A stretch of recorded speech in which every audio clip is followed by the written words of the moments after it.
के तहत पीएम मोदी ने वर्चुअली क्यारकुली भट्टा ग्राम के प्रधान कौशल्या रावत से की वार्ता। ग्राम प्रधान कौशल्या रावत से ली जानकारी।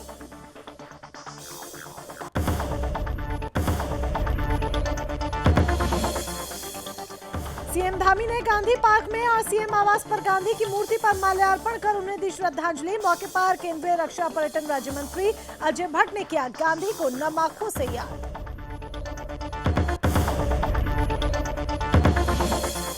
मुख्यमंत्री धामी ने राज्य आंदोलनकारियों की स्मृति में श्रद्धांजलि की अर्पित। इस दौरान मुख्यमंत्री धामी ने कई घोषणाएं की। कहा, हमारी सरकार उत्तराखंड को हर क्षेत्र में बढ़ाएगी आगे।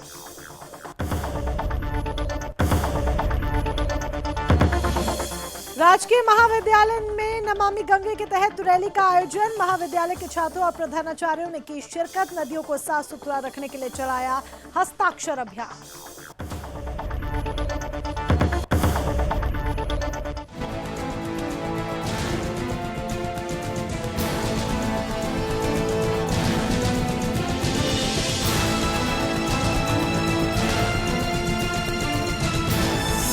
आप देख रहे हैं सुदर्शन न्यूज। नमस्कार, आप देख रहे हैं उत्तराखंड विशेष और मैं हूं आपके साथ मोनिका ग्रोवर। शुरुआत इस वक्त की बड़ी खबर के साथ करते हैं। उत्तराखंड से जुड़ी इस वक्त की बड़ी खबर आपको बता दें, अफसरशाही को कंट्रोल में रखने के लिए कसरत लगातार जारी है। इस वक्त की बड़ी खबर आपको बता रहे हैं, आईएएस अफसरों के विभागों में फेरबदल हुआ है। तो इस वक्त की बड़ी खबर सुदर्शन न्यूज आप तक पहुंचा रहा है। डॉक्टर पंकज पांडे को सूचना सचिव बनाया गया है। कई फेरबदल किए गए हैं। दिलीप जावलकर थे पहले सूचना महकमे के सचिव, लेकिन अब सचिव बदल दिए गए हैं। डॉक्टर पंकज पांडे को यह पदभार सौंपा गया है। डॉक्टर पंकज पांडे अब ये जिम्मेदारी संभालेंगे। ये सब कुछ अफसरशाही को कंट्रोल में रखने के लिए किया गया है। तो कई फेरबदल किए गए हैं। आईएएस अफसरों के विभागों में फेरबदल हुए हैं। तो इस वक्त की बड़ी खबर आप तक सुदर्शन न्यूज पहुंचा रहा है।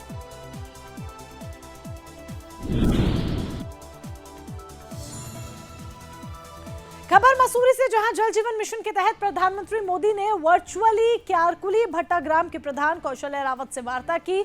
उन्होंने जल जीवन मिशन के तहत ग्राम प्रधान कौशल्या रावत से जानकारी ली। वहीं ये भी बताया कि किस तरीके से जल जीवन मिशन के तहत गांव में बदलाव आया है।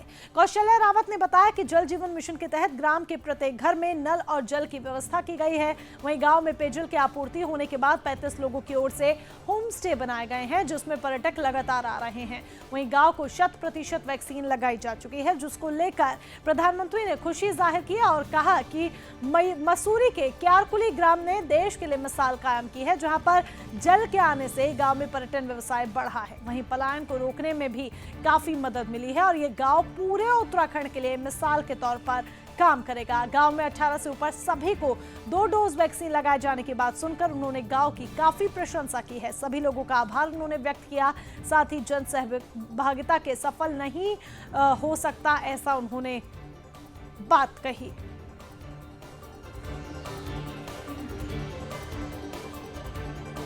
पहाड़ों की रानी मसूरी में वीकेंड में पर्यटकों की भारी भीड़ उमड़ने से व्यवस्थाएं चरमरा गई हैं, जिससे लोगों को काफी परेशानियों का सामना करना पड़ रहा है। मसूरी गांधी चौक से लेकर पेट्रोल पंप तक करीब 2 किलोमीटर का लंबा जाम लग गया। वहीं मसूरी मोतीलाल नेहरू मार्ग पर सड़क किनारे गाड़ियां खड़ी होने के कारण भी जाम लगा। मसूरी माल रोड में भी वाहनों की लंबी कतार देखने को मिली, जिससे व्यवस्थित करने में पुलिस को खासी मशक्कत का सामना करना पड़ा। मसूरी में लग रहे जाम के कारण लोगों को काफी परेशानियां हुई। लोगों ने कहा कि स्थानीय प्रशासन और पुलिस द्वारा गांधी जयंती के अवसर पर होने वाली छुट्टी और वीकेंड में होने वाली पर्यटकों की भीड़ को लेकर कोई खास होमवर्क नहीं किया गया है, जिस कारण मसूरी में आने वाले पर्यटकों को काफी परेशानियों का सामना करना पड़ रहा है।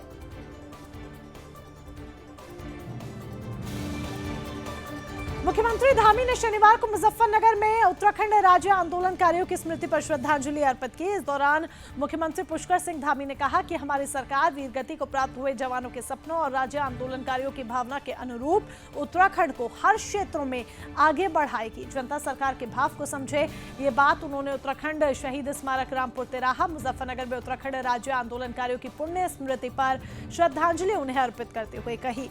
इस अवसर पर सीएम ने राज्य आंदोलनकारियों के हित में उन्होंने कई घोषणाएं की, जिनमें राज्य आंदोलनकारियों को सरकारी अस्पतालों की तर्ज पर राजकीय मेडिकल कॉलेजेस में मुफ्त उपचार उपलब्ध करवाने, उद्योग धंधों में राज्य आंदोलनकारियों और उनके परिजनों को प्राथमिकता के आधार पर रोजगार देने और विभिन्न विभागों में सेवारत राज्य आंदोलनकारियों को हटाए जाने संबंधी मामले में ठोस पैरवी करना शामिल रखा।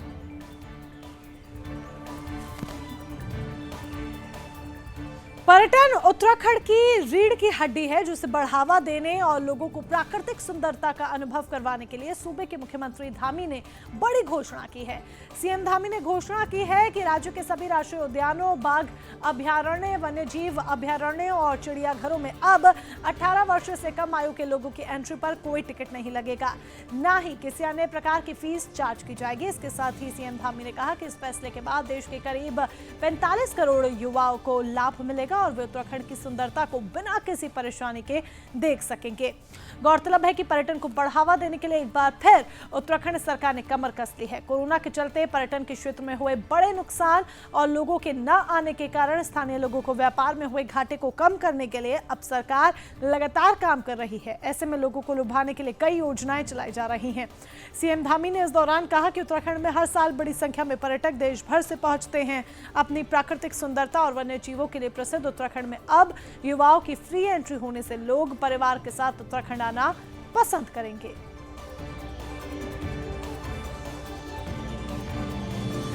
1932 में स्थापित इंडियन मिलिट्री एकेडमी ने 89 वर्ष का गौरवशाली सफर पूरा कर लिया है। 40 कैडेट्स के साथ शुरू हुआ ये सफर वर्तमान में 1650 कैडेट्स तक पहुंच गया है।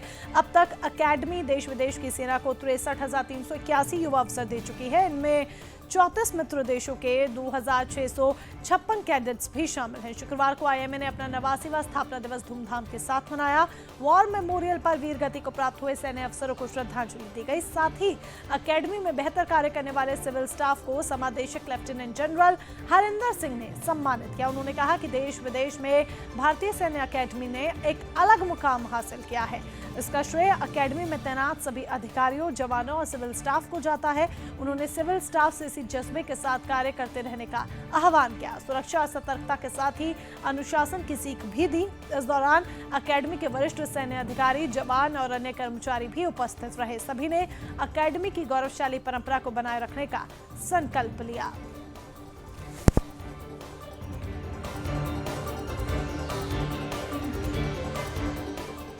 उत्तराखंड में मौसम विभाग ने भारी बारिश को लेकर अलर्ट जारी किया है। मौसम विभाग की तरफ से येलो अलर्ट जारी किया गया है। आपको बता दें कि देहरादून सहित राज्य के अधिकतर इलाकों में बादल छाए हुए हैं और बारिश की संभावना जताई जा रही है। मौसम वैज्ञानिकों की माने तो राजधानी देहरादून और आसपास के इलाकों में अगले 24 घंटे में तेज गर्जना के साथ भारी बारिश की संभावना जताई जा रही है। वहीं जिलाधिकारी डॉक्टर आर राजेश कुमार ने आपदा प्रबंधन से जुड़े सभी जिला स्तरीय अधिकारियों को अलर्ट रहने के निर्देश दिए हैं। और इसी के साथ आगे बढ़ते हुए अगली खबर, देश भर में गांधी जयंती धूमधाम के साथ मनाई जा रही है, जिसकी तस्वीरें उत्तराखंड के कई जिलों से सामने आई। बात करते हैं सबसे पहले देहरादून की, जहां पर सीएम धामी ने गांधी जयंती के अवसर पर पहले गांधी पार्क में, फिर सीएम आवास पर गांधी की मूर्ति पर माल्यार्पण कर उन्हें श्रद्धांजलि अर्पित की। इस अवसर पर केंद्रीय रक्षा और पर्यटन राज्य मंत्री अजय भट्ट ने भी गांधी की मूर्ति पर माल्यार्पण कर उन्हें श्रद्धांजलि दी। इसके अलावा आपको ये भी बता दें कि मुख्य सचिव डॉक्टर एस संधू ने भी अन्य उच्च अधिकारियों और कर्मचारियों ने शनिवार को सचिवालय में गांधी और पूर्व प्रधानमंत्री लाल बहादुर शास्त्री जी की जयंती के अवसर पर उनके चित्रों पर माल्यार्पण कर श्रद्धा सुमन अर्पित किए। इस अवसर पर राम धुन बजाई गई। मुख्य सचिव ने इस अवसर पर सभी को मतदाता शपथ भी दिलाई। मसूरी में भी गांधी जी और लाल बहादुर शास्त्री जी की जयंती पर मसूरी महात्मा योगेश्वर सरस्वती विद्या मंदिर में एक कार्यक्रम आयोजित किया गया, जिसमें कैबिनेट मंत्री गणेश जोशी ने शिरकत की। वहीं कैबिनेट मंत्री ने गांधी जी और लाल बहादुर शास्त्री की जयंती पर राष्ट्रीय ध्वज फहराया। उन्होंने दोनों की प्रतिमा पर पुष्पांजलि अर्पित कर उन्हें याद किया। वहीं सभी से उनके बताए मार्गों पर चलने का आह्वान किया। अब बात करते हैं धारचूला की, जिसकी तस्वीरें आपके सामने हैं। यहां पर सीमांत चाइना नेपाल बॉर्डर में बीजेपी मंडल के अध्यक्ष भूपेंद्र थापा के नेतृत्व में गांधी जी की 152वीं जयंती धूमधाम के साथ मनाई गई। अध्यक्ष भूपेंद्र थापा ने अपने सहयोगियों के साथ गांधी चौक में बापू की आदमकद मूर्ति में माला डालकर तिरंगे को फहराया। साथ ही सभी क्षेत्रवासियों को इसकी शुभकामनाएं भी दी।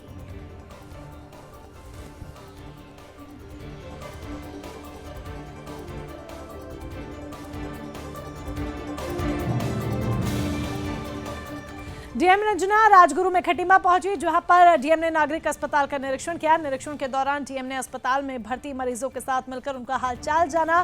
साथ ही जिलाधिकारी ने अस्पताल से मिलने वाली सुविधाओं के बारे में जायजा भी लिया। इतना ही नहीं, डीएम ने अस्पताल की व्यवस्था, दवाई, साफ सफाई, चिकित्सकों की उपलब्धता, निर्माणाधीन एनआईसीयू के बारे में भी जानकारी ली। इस दौरान डीएम ने मरीजों को अस्पताल से हर सुविधा दिए जाने के लिए चिकित्सकों को आवश्यक दिशा निर्देश दिए।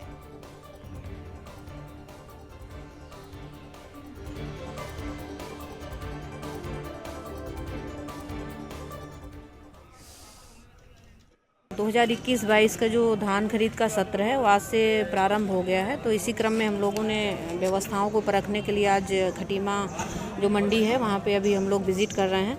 तो अभी व्यवस्थाएं ठीक है, इनकी सारी तैयारियां हो चुकी हैं। एक दो जगह बैनर और लगाने के लिए हमने बोला, ताकि जो भी आरएफसी हैं या हेल्पलाइन है, फ्लाइंग स्क्वाड, उसका नंबर भी डिस्प्ले कर दें, ताकि किसी भी किसान को अगर कुछ फीडबैक देना हो, कुछ समस्या बतानी हो तो वो बता सकें। उत्तराखंड में 1 अक्टूबर से सरकार की तरफ से सरकारी धान क्रय केंद्रों पर धान की खरीद शुरू हो गई है। वहीं धान खरीद का जायजा लेने के लिए जिलाधिकारी रंजना राजगुरु ने सीमांत क्षेत्र खटीमा मंडी समिति का दौरा किया। इस दौरान उन्होंने सरकारी धान क्रय केंद्रों पर धान खरीद की तैयारियों की जानकारी ली। उन्होंने धान क्रय प्रभारियों से निर्देशित किया कि वो सुनिश्चित करें कि मंडी में धान लेकर आए किसानों का धान हर हालत में तोला जाए। इतना ही नहीं, उन्होंने कहा कि साथ ही किसानों को बिचौलियों से बचाया जाए, जिससे किसानों को सरकार की तरफ से कॉमन धान का 1940 रुपए और ए ग्रेड धान का 1960 रुपए सरकारी समर्थन मूल्य मिल सके। 2021-22 का जो धान खरीद का सत्र है वो आज से प्रारंभ हो गया है। तो इसी क्रम में हम लोगों ने व्यवस्थाओं को परखने के लिए आज खटीमा जो मंडी है वहाँ पे अभी हम लोग विज़िट कर रहे हैं। तो अभी व्यवस्थाएं ठीक है, इनकी सारी तैयारियां हो चुकी हैं। एक दो जगह बैनर और लगाने के लिए हमने बोला, ताकि जो भी आरएफसी हैं या हेल्पलाइन है, फ्लाइंग स्क्वाड, उसका नंबर भी डिस्प्ले कर दें, ताकि किसी भी किसान को अगर कुछ फीडबैक देना हो, कुछ समस्या बतानी हो तो वो बता सकें। जनपद उधम सिंह नगर के यूपी उत्तराखंड बॉर्डर पर पीआरडी के जवानों का यूपी के मझौला में रिश्वत लेते हुए वीडियो वायरल हुआ है। आपको बता दें कि रिश्वत लेने वाले पीआरडी जवान 17 मील पुलिस चौकी में तैनात थे, जिनका यूपी बॉर्डर मझौला बिस्टी रोड पर ट्रक चालक से रिश्वत लेते हुए वीडियो वायरल है। इस पर पीआरडी के उच्च अधिकारी वजाद खान का कहना है कि 2 पीआरडी के कर्मचारी जो कि 17 मील पुलिस चौकी में तैनात थे, उनका ट्रक चालक से रिश्वत लेते हुए वीडियो वायरल हुआ। पीआरडी के जवानों पर 15 दिन के अंदर जांच कर उचित कार्रवाई की बात कही गई है। साथ ही पीआरडी के उच्च अधिकारियों का कहना है कि पीआरडी के आरोपी जवानों पर उचित सक्षम कार्यवाही की जाएगी। मेरी जानकारी में आया है तो धर्मेंद्र कुमार नाम के पीआरडी वालों की शिकायत उसमें से आई थी, तो उसमें हम उनकी लिखित इनसे में जवाब नहीं मांग रहे हैं। और उसके बाद जो इनका यदि इनका जो है उसका संकोचन नहीं हुआ तो उन पर हम कार्रवाई करेंगे और अपने जिला युवा कल्याण अधिकारी को भी इसको किनारे को अवगत कराएंगे। क्या कार्रवाई की जाएगी? कार्रवाई ड्यूटी से हटाने के बाद आगे विभागीय जो जिला स्तर से होगी वो प्रस्तावित नहीं से होगी। पूर्व मुख्यमंत्री हरीश रावत आज कोटद्वार दौरे पर हैं, जहां पर उन्होंने विभिन्न कार्यक्रमों में शिरकत की। इस दौरान पूर्व मुख्यमंत्री हरीश रावत ने प्रदेश सरकार पर बेबुनियाद आरोप लगाते हुए कहा कि यहां सरकार केवल अवैध खनन में और भ्रष्टाचार में संलिप्त है, जिसका विकास से दूर दूर तक कोई नाता नहीं। कोटद्वार की जनता ने कभी भी सपने में भी नहीं सोचा होगा कि इस कदर अवैध खनन हो सकता है। वहीं हरीश रावत ने जनता से वादा किया कि अगर 2022 में कांग्रेस की सरकार आती है तो विकास को नई गति प्रदान होगी और उत्तराखंड को विकास के में एक नई पहचान मिलेगी। साथ ही सरकार बनने के 1 वर्ष के भीतर ही सरकारी विभागों में खाली पड़े पदों को भरा जाएगा और घरेलू गैस सिलेंडर्स पर 200 की सब्सिडी प्रदेशवासियों को दी जाएगी। साथ ही बिजली के तारों में भी कटौती की जाएगी और 200 यूनिट प्रति माह प्रदेशवासियों को निःशुल्क दी जाएगी। हालांकि विपक्ष कितने भी आरोप क्यों न लगा ले, लेकिन बीजेपी सरकार अपने स्तर पर देश और प्रदेश को आगे लाने की हर संभव कोशिश कर रही है।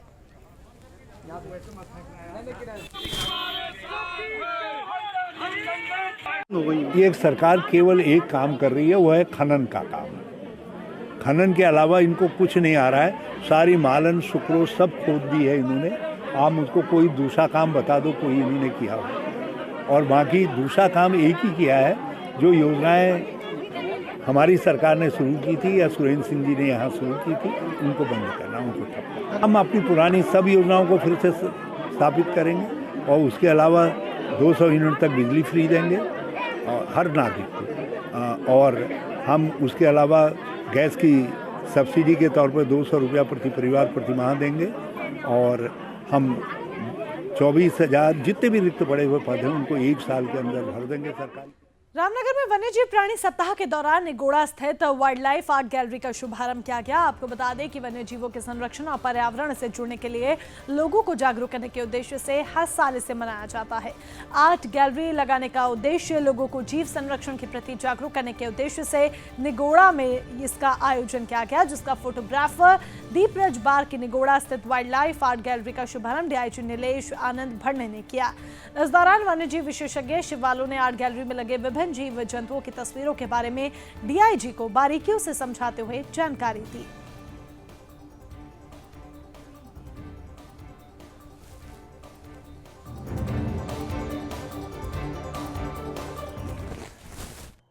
हम जो है यहाँ एक वाइल्ड लाइफ वीक जो है सेलिब्रेट कर रहे हैं। उसका पहला दिन है वाइल्ड लाइफ वीक का। तो इसमें जो है आज ये आर्ट गैलरी श्री दीप रजवार द्वारा जो ये डिज़ाइन की गई है आर्ट गैलरी, इसका आज शुभारंभ उद्घाटन किया गया मेरे द्वारा।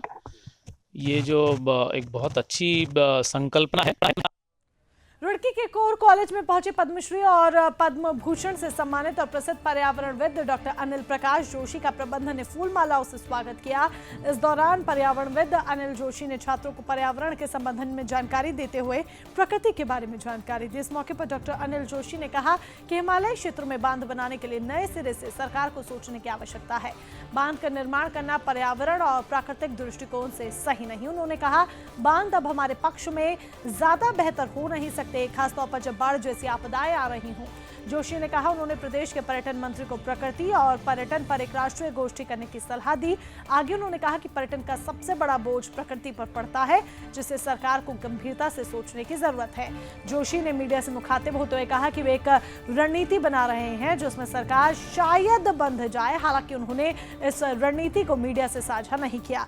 जोशी ने बताया कि पहाड़ के लोगों के लिए ज्यादा परेशानी की बात है, क्योंकि पहाड़ की परिस्थितियां संवेदनशील होती हैं। नदियां जंगल होने के कारण प्रकृति का प्रतिकूल असर इन्हीं पर ज्यादा पड़ता है। मैं व्यक्तिगत रूप से अभी आपके सामने बोल नहीं सकता कि मैं एक रणनीति बना रहा हूं जिसमें शायद सरकार बंध जाए कि किस सीमा तक हमको इस सब के लिए जाना चाहिए। राज्य से एक पर्यटन मंत्री बने अजय भट्ट जी, मैंने उनको सुझाव दिया है कि वो एक राष्ट्रीय गोष्ठी करें पर्यटन और प्रकृति पर, क्योंकि अगर पर्यटन का सबसे बड़ा बोझ पड़ रहा है तो प्रकृति पे पड़ रहा है, तो दोनों को कैसे लें। उत्तरकाशी में माउंट त्रिशूल के आरोहण के दौरान नौसेना के पर्वतारोही दल के 5 जवान और एक पोर्टर एवलांच की चपेट में आ गए। उत्तरकाशी स्थित नेहरू पर्वतारोहण संस्थान से रेस्क्यू टीम प्रधानाचार्य कर्नल अमित बिष्ट के नेतृत्व में त्रिशूल चोटी के लिए रवाना हुई। इस संबंध में कर्नल अमित बिष्ट ने कहा कि उन्हें यह सूचना नेवी की एडवेंचर विंग से मिली है, जिसमें उन्होंने निम की सर्च एंड रेस्क्यू टीम से मदद मांगी।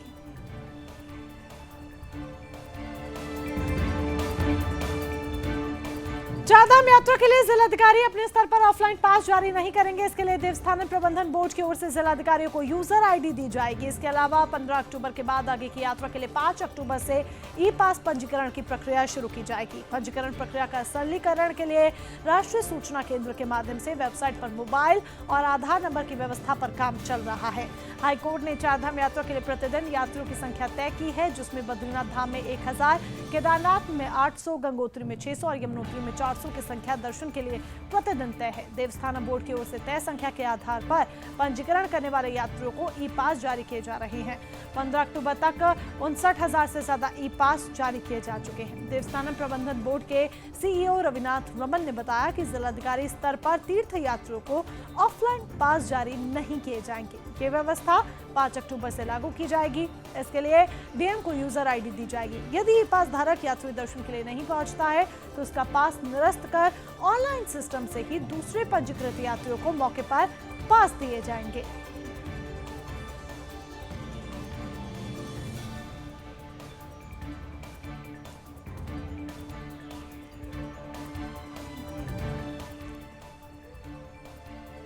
वीर केसरी चंद्र राजकीय महाविद्यालय डाकपत्थर ने नमामि गंगे के तहत रैली का आयोजन किया, जिसमें महाविद्यालय के छात्रों और प्रधानाचार्य ने शिरकत की।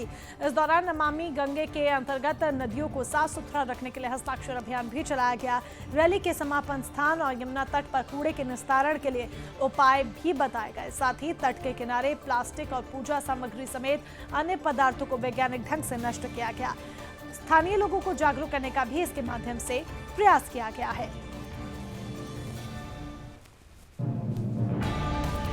अब भागीरथी नदी का उद्गम स्थल गौमुख सीसीटीवी की निगरानी में रहेगा। यहाँ विषम भौगोलिक परिस्थितियों के कारण पर्यटकों की निगरानी सरल नहीं है। ऐसे में गंगोत्री नेशनल पार्क प्रशासन ने अब गौमुख के 500 मीटर प्रतिबंधित दायरे में सीसीटीवी कैमरे लगाने की योजना बनाई है।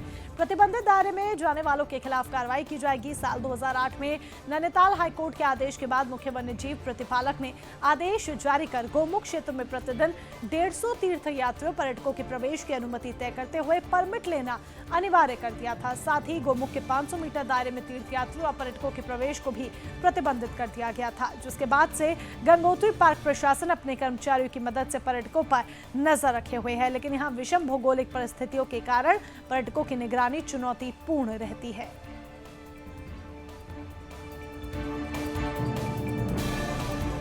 अगली खबर का रुख करेंगे। हेमकुंड साहिब के कपाट शीतकाल के लिए 10 अक्टूबर को विधि विधान के साथ बंद कर दिए जाएंगे। कोविड के चलते इस साल हेमकुंड साहिब के कपाट चारधाम यात्रा के लिए 18 सितंबर को खुले थे। अभी तक यहां पर 5000 श्रद्धालु दर्शन कर चुके हैं। हेमकुंड साहिब ट्रस्ट के उपाध्यक्ष नरेंद्रजीत सिंह बिंद्रा ने बताया कि 10 अक्टूबर को हेमकुंड साहिब के कपाट बंद कर दिए जाएंगे। उन्होंने इसी अवधि तक श्रद्धालुओं से यात्रा करने का आग्रह किया। ये भी उन्होंने कहा कि मौसम को देखते हुए ट्रस्ट ने यह निर्णय लिया है। आपको बता दें कि हेमकुंड साहिब के कपाट हमेशा 25 मई को खोल दिए जाते थे, लेकिन इस बार कोरोना संक्रमण के चलते कपाट करीब 3.5 महीने देरी से खोले गए थे।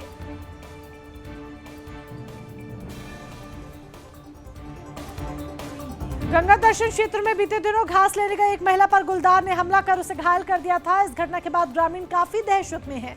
गुलदार की दहशत के चलते कुछ महिलाएं चारा लकड़ी आदि लेने जाने की हिम्मत नहीं जुटा पा रही हैं।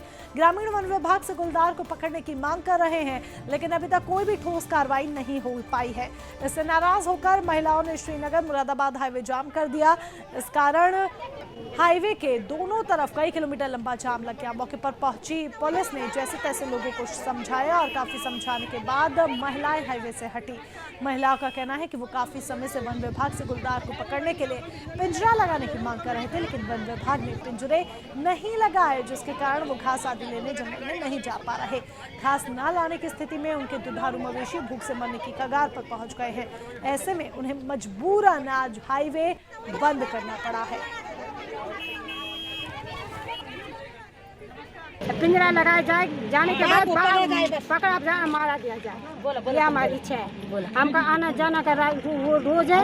हम इसी पर निर्भर हैं, जंगली पर निर्भर है। हम जब दूध बेचते हैं तो अपने बच्चों को पालते हैं। यही हमारी रिक्वेस्ट है कि हम पिंजरा लगाए। शुक्रवार को हम दोपहर को घास काटने आए, 10-12 लेडीज थी, तो हमारे साथ ये बाघ ने ये हमला किया। तो वो लेडीज हॉस्पिटल पर रखी है। हमारी यही है वन विभाग से ये रिक्वेस्ट है कि वो पिंजरा लगाए और यहाँ देखभाल करे जब तक वो पकड़ा न जाए। पहाड़ों की रानी मसूरी की सड़कों का हाल बेहाल है। माल रोड की सड़क भी क्षतिग्रस्त हो रखी है, जिससे लोगों को काफी परेशानियों का सामना करना पड़ रहा है। मसूरी देहरादून मार्ग गलोली पावर हाउस के पास लगातार हो रहे भूस्खलन से मार्ग अवरुद्ध हो रहा है, जिस कारण लोगों को आवाजाही में काफी दिक्कतों का सामना करना पड़ रहा है। इसकी सूचना मिलते ही लोक निर्माण विभाग ने जेसीबी की मदद से मार्ग पर आए मलबे को जैसे तैसे हटाया, जिसके बाद यातायात को सुचारू किया गया।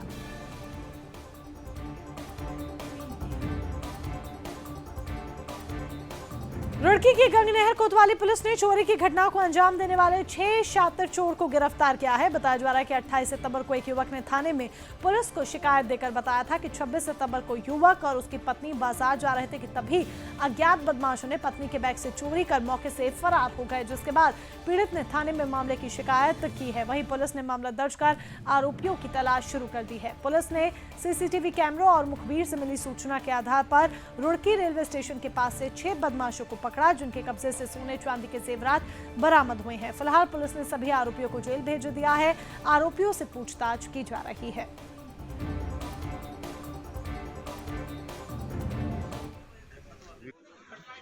क्षेत्र में ईदगाह के पास में एक घटना 3 व्हीलर से हुई थी, जिसमें एक महिला का जो टप्पेबाजों द्वारा एक बैग ले लिया गया था, जिसमें काफ़ी उसमें वैल्यूबल चीज़ें थी।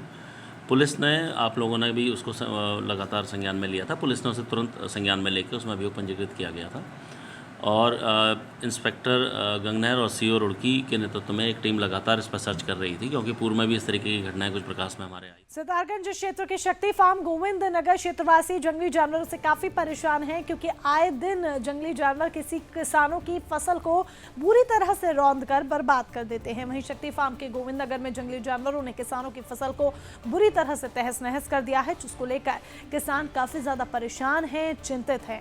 किसानों के सामने रोजी रोटी की समस्या उत्पन्न हो गई है और किसान सरकार से मदद की गुहार लगा रहे हैं। ग्रामीण किसान ने बताया कि वो ब्याज पर पैसे लेकर खेती करते हैं, लेकिन जंगली जानवर हर बार फसल को तहस नहस कर बर्बाद कर देते हैं। ग्रामीण किसान की पत्नी बसंती सरदार ने बताया कि जंगली हाथियों ने फसल को बुरी तरह से तहस नहस कर दिया है। महिला ने फसल सुरक्षा के लिए सरकार से गुहार लगाई है।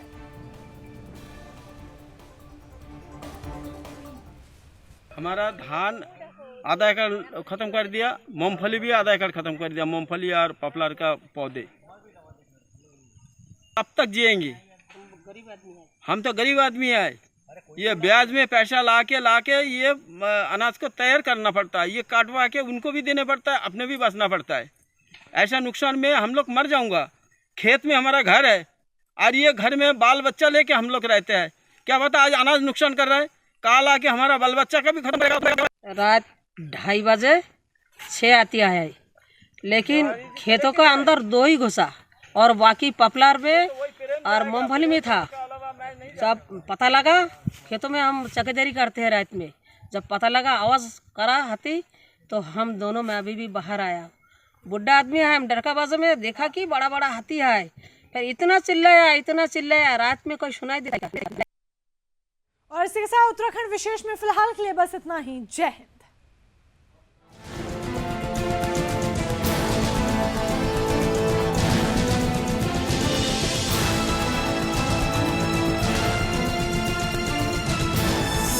आप देख रहे हैं सुदर्शन न्यूज।